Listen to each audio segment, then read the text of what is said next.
Hello and welcome to DetectedX. My name is Dr. Sahan Hushmand. I'm a radiographer and lecturer at Sydney Uni, and one of the ways that I use DetectedX with my students in class is as part of one of their tutorials that's based on a lecture I give them on chest X-ray image quality, aka critiquing of chest X-rays. But as you may know, and as I've certainly found in my own experience, students tend to initially understand the ideas around image quality assessment, but without their own involvement and practice, it just doesn't sink in. So with important lessons such as this one, I always like to incorporate a practical component to it, which in this case is the DetectedX tutorial activity. So there are several self-assessment modules or SAMs on the platform for both the PA and lateral chest X-rays, each with 5 cases in them that could be improved in some way. And it's in this tutorial that my students get a chance to have a go at evaluating these chest X-rays themselves. Before they come into class, I get my students to log into the DetectedX platform with their enterprise code, which automatically gives them access to the relevant modules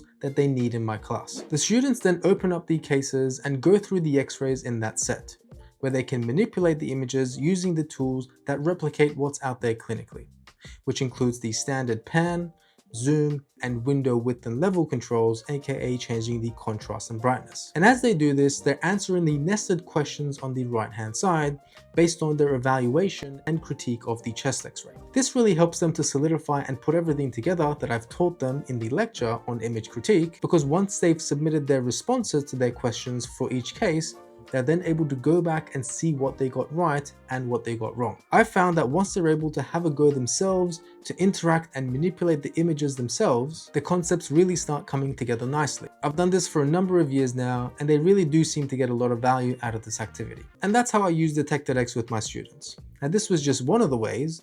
With so many modules available on the platform, have a look through the library and see what is relevant to you and your teaching, and implement that in your own class.